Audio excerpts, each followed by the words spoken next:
durante estas épocas navideñas hay varias cancioncitas, ¿no?, que asociamos directamente con la Navidad, muchas de ellas basadas en la palabra de Dios, lo cual es sumamente bueno.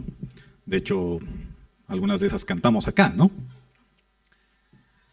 Entre esas canciones que asociamos con la Navidad, que no la cantamos acá por si acaso, está Noche de Paz.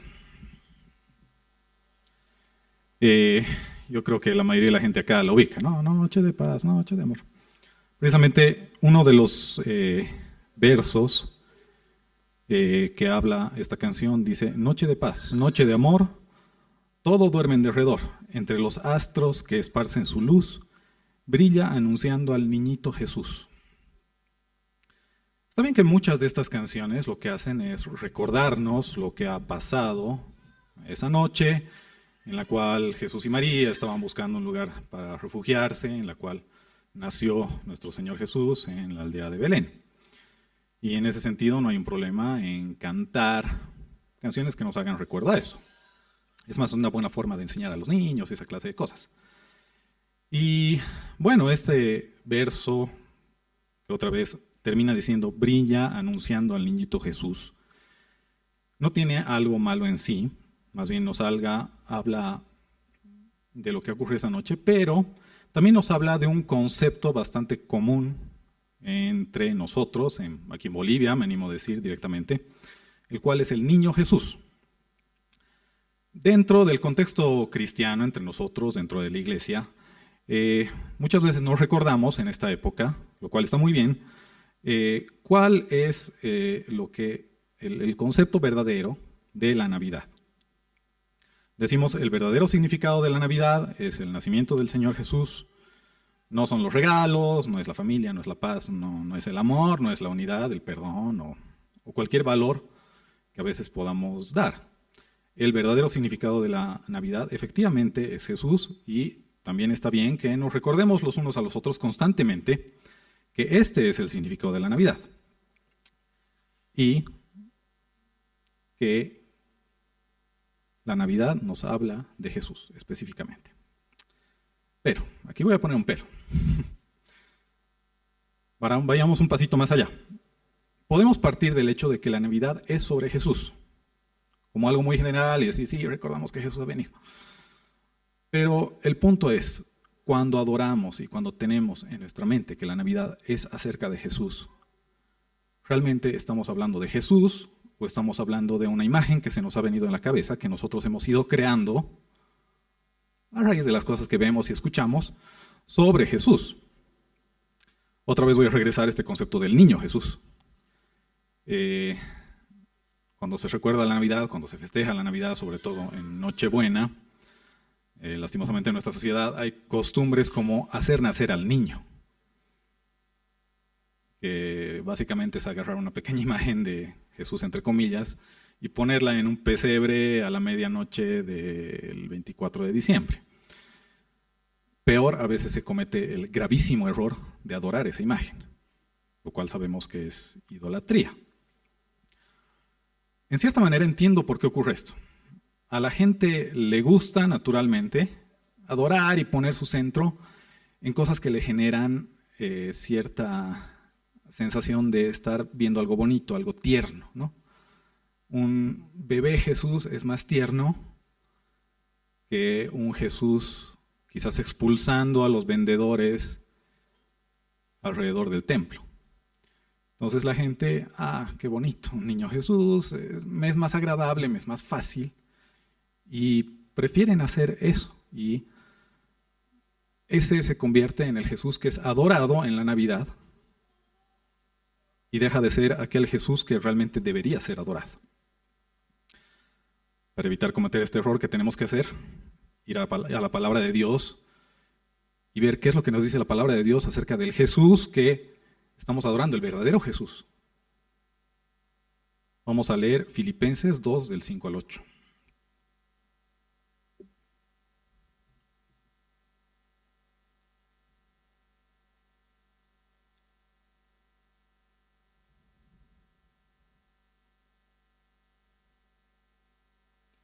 Haya pues en vosotros este sentir que hubo también en Cristo Jesús, el cual, siendo en forma de Dios, no estimó el ser igual a Dios como cosa a que aferrarse, sino que se despojó a sí mismo, tomando forma de siervo, hecho semejante a los hombres.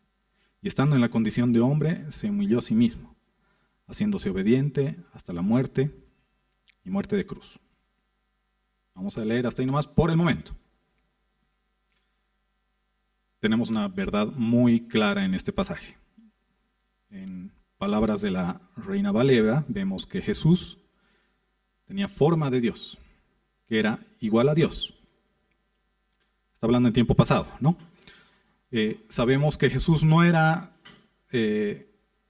simplemente un disfraz de Dios, ¿no? O sea, el decir que tenía forma de Dios no quiere decir que aparentaba ser Dios, pero realmente en el fondo no era, o algo así. Tampoco quiere decir que parecía Dios, que aparentaba ser Dios a simple vista.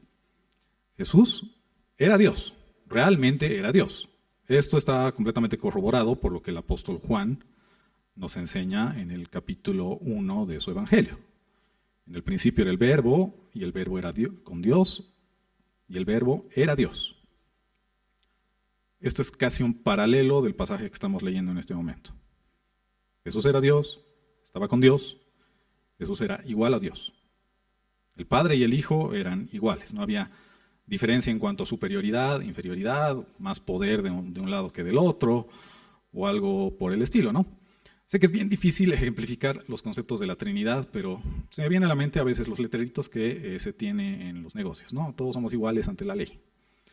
Lo que trata de decir esto es que todos los hombres realmente en esencia, en sustancia, en capacidades, somos lo mismo, ¿no? No hay una persona que innatamente podría decir yo soy superior a los demás por alguna capacidad o algo por el estilo.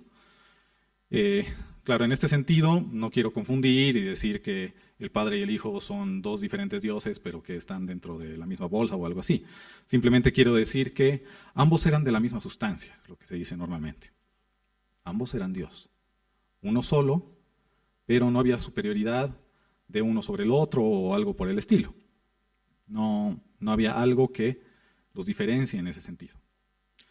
Entonces, el pasaje nos está diciendo que Jesús, siendo Dios, siendo igual a Dios, no estimó el ser igual a Dios como algo a que aferrarse y se despojó a sí mismo haciéndose semejante a los hombres. Cuando leemos la frase se despojó, a veces tenemos problemas, porque podemos pensar cosas equivocadas. ¿Se despojó de qué? ¿Será que Jesús, cuando se despojó a sí mismo, dejó de ser Dios? Ya no era Dios, o sea, agarró, me quito lo de ser Dios, lo dejo a un lado y vengo a vivir con los hombres. Eso no es lo que está diciendo el pasaje. Algunas traducciones dicen vaciarse. Jesús se vació a sí mismo. ¿Se vació a sí mismo de qué? No podemos decir que se quitó cualidades de Dios o atributos de Dios. O sea, voy a agarrar aquellas cosas que me definen como Dios, dijo Jesús, yo soy todopoderoso, digamos, y lo dejo a un lado, o su omnisciencia y la dejo a un lado, y me quito atributos de tal manera de quedarme solo con los atributos comunicables, ¿no? Ser un hombre. No, tampoco. Esto lo podemos ver claramente cuando vemos el ministerio del Señor Jesús, el cual es relatado en los evangelios. Vemos que Él era todopoderoso, Él ha calmado la tempestad. Él ha resucitado muertos. Él muchas veces ha demostrado su omnisciencia. Claramente Jesús era Dios y lo ha mostrado una y otra vez a los hombres, y los hombres además lo han notado. Entonces, Jesús seguía siendo Dios. Como les digo, ha calmado la tempestad, ha convertido el agua en vino y podemos seguir con un largo etcétera. Cuando decimos que Jesús se ha vaciado a sí mismo, se ha despojado a sí mismo, tenemos que verlo más bien en el sentido de que Jesús, al ser Dios, tenía una serie de derechos, de capacidades propias de Dios. Sabemos que Dios tiene atributos muy propios de Él, que lo lleva a tener ciertos derechos, ¿no? O sea, Dios puede hacer lo que le da la gana, digamos. No, realmente puede, no es un digamos, ¿no? Y lo hace, no tiene que preguntarle a nadie. Podemos poner esto como un derecho. Pero él decidió voluntariamente despojarse de estos derechos. Voy a ejemplificar esto de la mejor manera posible. Imaginemos a un militar, un general, altísimo rango en el ejército,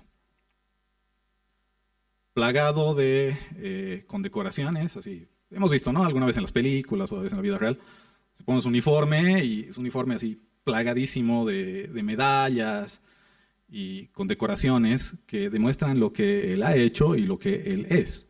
La gente cuando ve a un militar de este tipo, lo saluda de diferente manera. Obviamente la gente dentro del ejército le tiene un derecho, una obligación hacia él en el sentido de obedecerle inmediatamente cuando él manda algo y no dicen por qué. Esto es propio de ese general de alto rango. Tiene otros derechos, ¿no? Muchas veces una pensión vitalicia, acceso a víveres, una casa en medio de los lugares donde esté el ejército. Y un respeto, una autoridad que no tiene el ciudadano de a pie. Ahora podemos pensar que un día este general de alto rango agarra y dice, muy bien, voy a volver un zapatero. Se quita su uniforme, se quita todas sus medallas, todas aquellas cosas que hacen que la gente lo reconozca probablemente, y empieza a trabajar de zapatero. La gente ya no lo va a reconocer, probablemente si él quiere dar una orden, le van a decir, oye, ¿vos quién eres, no? para decirme qué hacer. Difícilmente va a poder hacer lo que quería, difícilmente va a poder ir y cobrar su sueldo y esa clase de cosas. Pero en el fondo, sigue siendo un general de ejército. Se ha despojado de sus derechos, pero sigue siendo.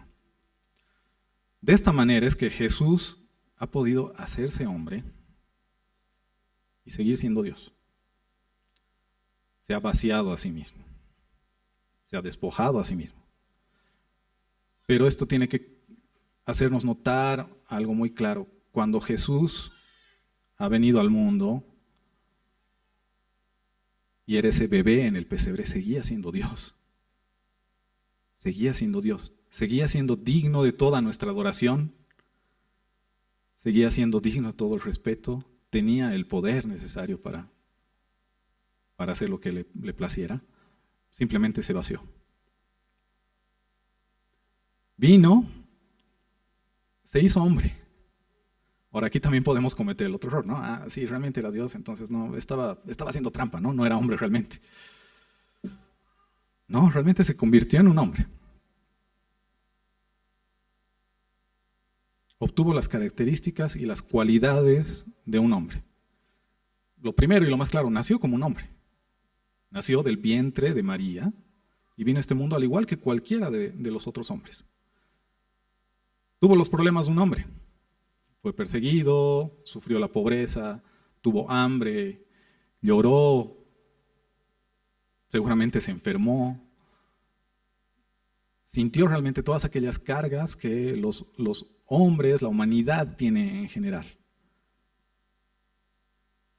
Por eso precisamente se encarnó. Él era realmente hombre. Eso es lo que nos está diciendo el pasaje de Filipenses, ¿no? Él se humilló a sí mismo hasta hacerse un siervo, hasta hacerse un hombre. Ahora es interesante la frase que utiliza nuestro pasaje. Él se hizo un siervo. El pasaje podría decir un esclavo. Un esclavo es alguien perteneciente a otra persona que de manera obligada básicamente trabaja para esa persona o hace lo que la persona desee. Jesús decidió de manera voluntaria hacerse un siervo. Un siervo es aquel que sirve. Muchas veces lo hace por un sueldo o algo así, pero lo hace de manera voluntaria. No es lo mismo que un esclavo. En ese sentido, Jesús decidió de manera voluntaria, específica, someterse al Padre primeramente, a su voluntad, y someterse hasta el punto de morir.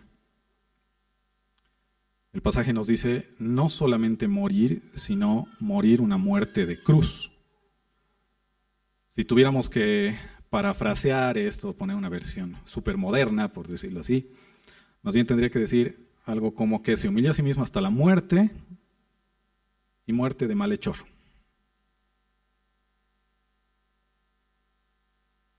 Muerte de silla eléctrica, muerte de ahorcamiento. Jesús podría haber venido y simplemente morir de viejo. Podía.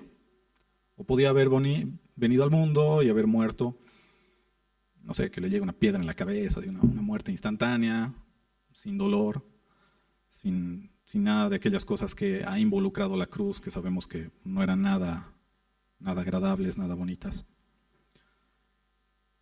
En ese sentido, la muerte que estaba reservada para el Señor Jesús era una muerte de verdadero sufrimiento y la cual estaba reservada para las peores de las personas. Aquellas personas que eran crucificadas eran los peores malhechores, eran asesinos, eran violadores. Por eso lo comparo con la silla eléctrica hoy en día. Ya es poco común, pero cuando una persona realmente ha cometido el peor de los pecados o la peor de las violaciones de la ley, se la condena a muerte de esa manera. Jesús había venido a este mundo, Jesús ha venido a este mundo, ya ha muerto de esa manera, o sea, completamente humillado. ¿Por qué sufrir tanto? ¿Por qué no hacerlo de la manera fácil? Jesús precisamente vino a este mundo para cargar el pecado de todas aquellas personas por las que Él iba a morir. El pecado de la humanidad, de toda la humanidad que cree en Él, el pecado de los escogidos ha sido cargado en sus espaldas al momento de su muerte, cuando Él estaba en la cruz. Y ese sufrimiento, esa muerte de esa manera es la demostración directa de que realmente el pecado de la humanidad estaba cargado sobre Él. Tenía que ser de la peor manera porque Él estaba pagando por los peores pecados, los pecados de todos. Otra vez llevaremos esto hacia atrás. Ese niño que ha venido y que en ese momento lo pintamos como bonito, de ojos brillosos, rostro radiante, ¿no? Les gusta decir. Así ese niño que ha muerto en la cruz por nuestros pecados. Ha sido Dios muriendo en la cruz por nuestros pecados. ¿Se dan cuenta de la magnitud de esto? Jesús estando en la posición más alta posible. Dios. ¿Qué puede ser más alto que Dios? El Creador. Nada. Absolutamente nada. Se bajó y se humilló hasta lo más bajo posible. El punto más bajo de la creación. El peor de los malhechores.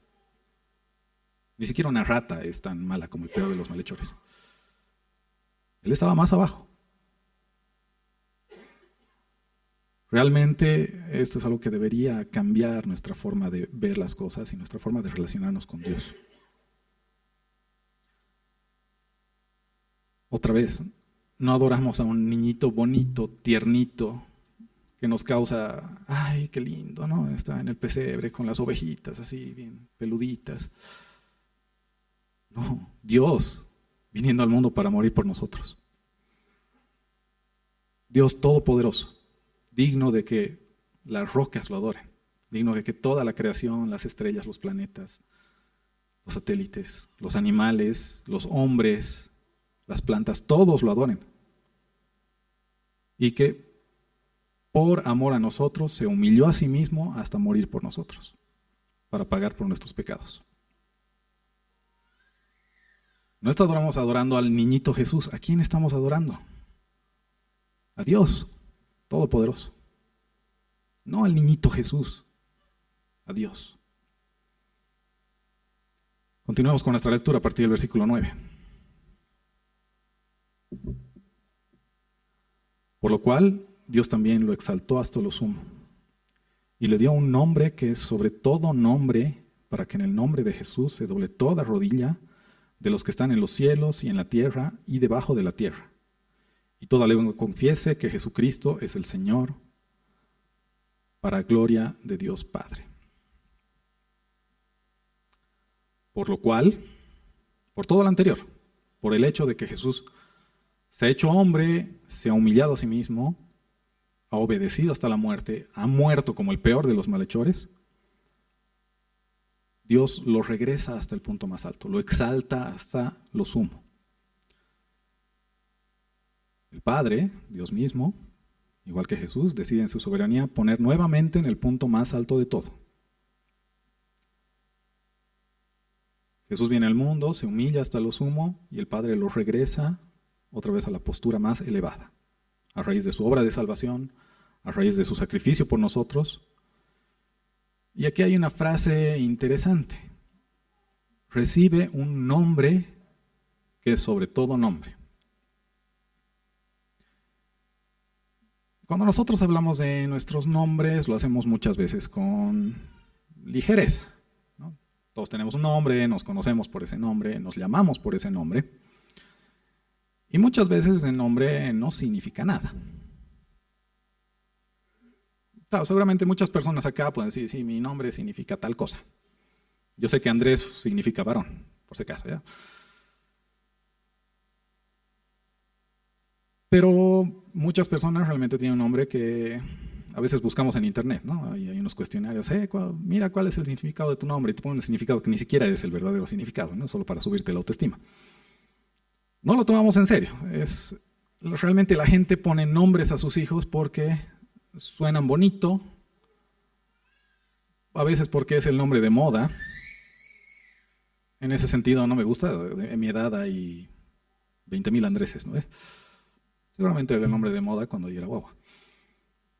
Y realmente esa es la razón por la cual muchas personas nombran a sus hijos y reciben un nombre y a veces hasta se cambian el nombre. Pero cuando leemos la palabra de Dios, cuando vemos y estudiamos quizás un poquito la cultura judía de esa época, leemos el Antiguo Testamento principalmente, vemos que el nombre de las personas realmente está relacionado con lo que significa ese nombre. No solamente se le pone el nombre a una persona, o sea, los judíos de esa época tenían un hijo y le ponían un nombre porque sonaba bonito, porque era el nombre de moda de esa época, ¿no? O sea, había 20.000 Moiséses en la época de Moisés. No, realmente la gente relacionaba el nombre con a veces eventos durante el nacimiento, a veces lo que se esperaba de esa persona en vida, a veces estaba relacionado con el nombre de su padre y esa clase de cosas. En ese sentido, en la práctica lo vemos en el Antiguo Testamento cuando Dios le cambia el nombre a algunos personajes.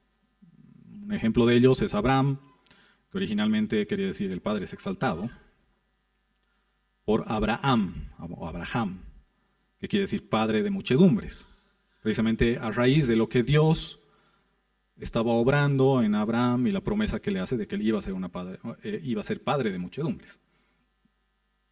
El caso de Jacob también es interesante, ¿no? Hay por un lado dicen que está relacionado con el tema de que lo agarra a su hermano y él sale antes, él sale después, o muchas veces se lo plantea como suplantador.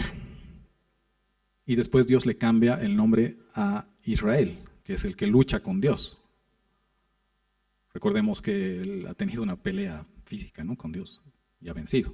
Entonces Dios le cambia el nombre de Jacob a Israel a raíz de eso, porque de verdad había un significado en los nombres. Ellos lo tomaban así y Dios también lo tomaba así con ellos. Entonces el nombre no es algo que puede ser tomado a la ligera porque sí. El punto cúspide de este tema del nombre es el nombre de Dios. Recordemos que Moisés, cuando recibe la revelación de Dios, le dice, ¿cuál es tu nombre? Quiero saber tu nombre. Alguien puede decir, ¿qué le importaba a Moisés el nombre de Dios? ¿No? Se le ha parecido, o sea, ¿qué más uno quisiera?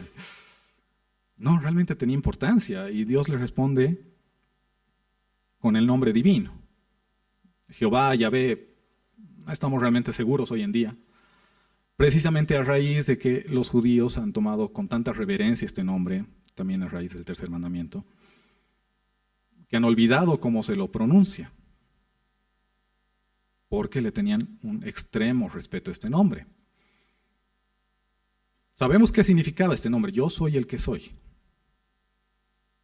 La autoexistencia de Dios, el hecho de que Él no necesita de nada, Él es. Dios es. Eso está directamente relacionado con su nombre. Y eso es lo que le revela Moisés. Entonces el nombre, bajo este pensamiento, no es algo que puede tomarse así nomás, ¿no? Jesús recibe un nombre que es sobre todo nombre. Algunos traductores, algunos comentaristas dicen que una mejor traducción de esto es: Jesús recibe el nombre que es sobre todo nombre. El nombre. Esto me parece súper interesante. Le da mucho más importancia si es que lo leemos así que si lo leemos como un nombre. Recibe el mejor nombre de todos, el que significa más. Pablo no nos dice exactamente cuál es este nombre, pero un poquito más adelante sabemos qué significa este nombre. Lo primero es que no tenemos que confundir nombre con título. Lastimosamente tendemos a hacerlo. Jesús es el Cristo. Cristo es Mesías, es ungido, es un título. Llamamos muchas veces a las personas por su título, ¿no? Doctor, licenciado, ingeniero, pero ese no es un nombre, ese es su título. El texto no está diciendo que Dios le dio un título que sobre todos los títulos a Jesús. No, está diciendo le ha dado un nombre que sobre todo nombre. Este nombre tiene un significado. El pasaje en el versículo 11 termina diciendo: y toda lengua confiese que Jesucristo es el Señor, para gloria de Dios Padre. ¿A raíz de qué? Del nombre. Nos podemos animar a decir que el significado de este nombre implica que Jesús es el Señor absolutamente sobre todo.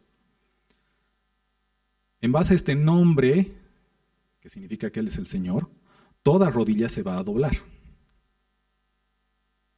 Las rodillas de los que están en los cielos, es decir, los ángeles, los seres celestiales, los arcángeles, todos aquellos que están en las huestes celestiales, a este nombre van a doblar sus rodillas, van a adorar.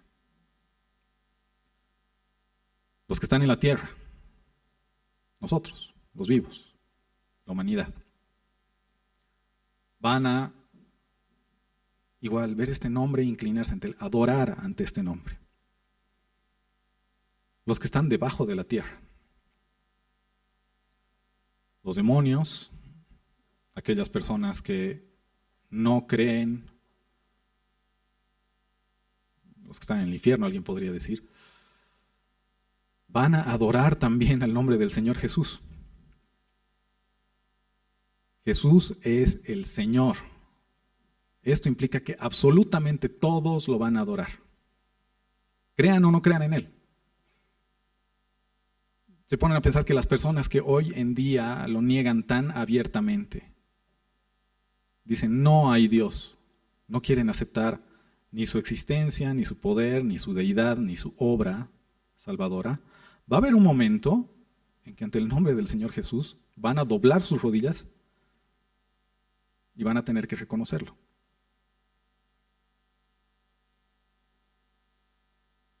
No va a haber un ser, no va a haber una persona, algo creado que pueda resistirse ante la simple verdad de que Jesús es el Señor. Jesús, el niñito, otra vez, no era un niñito. ¿Quién era? Dios, el Señor. El Señor. Y nadie en un futuro va a poder negar esto en una semana cuando estemos festejando. Es más, ya estamos festejando. Esta tarde tenemos un festejo navideño. ¿Qué debería estar en nuestra mente? Jesús ha venido. Sí, pero lo importante de que Él ha venido no es simplemente que ha nacido un niñito, que estaba bonito y había ovejitas otra vez. Lo importante es que Dios, el Salvador y el Señor ha venido a este mundo para salvarnos, para morir por nosotros, resucitar por nosotros y con nosotros, vencer a la muerte y hacer toda la obra de salvación que nosotros necesitamos a pesar de que nosotros no la merecíamos. Realmente tenemos grandes motivos para adorar al Señor. Realmente al Señor, no a un niñito. Dios. No un momento histórico bonito, no una historia que simplemente recordamos en ese momento, ay, qué bonito que ha sido, sino mucho más allá de eso. Tenemos que aferrarnos con toda nuestra inteligencia, nuestra mente, nuestro corazón a esa idea de que ese niño que ha venido es el Señor y Dios Todopoderoso. Si caricaturizamos de alguna manera esta idea, lo que estamos haciendo es cometer idolatría. La Navidad es sobre Dios, sobre el Señor. Oremos. Señor, te damos gracias porque tú eres quien eres. Porque siendo Dios no estimaste ser Dios, sino decidiste en un punto en la historia humillarte a ti mismo, haciéndote igual a nosotros. Y es más, hacerte como el peor de nosotros. Morir como el peor de nosotros, sufrir como el peor de nosotros, para pagar por nuestro pecado. Gracias por resucitar. Reconocemos que tú ahora eres el Señor, aquel a quien toda rodilla se va a doblar, que toda lengua va a confesar, que todo ojo va a ver cuando regrese. Queremos rendirnos ante esta verdad, observarte a ti en este tiempo, de ninguna manera achicar tu gloria, Señor, achicar la verdad de lo que tú has hecho, sino verte a ti realmente, como tú te has revelado, como Jesús, el Señor. Gracias. Amén.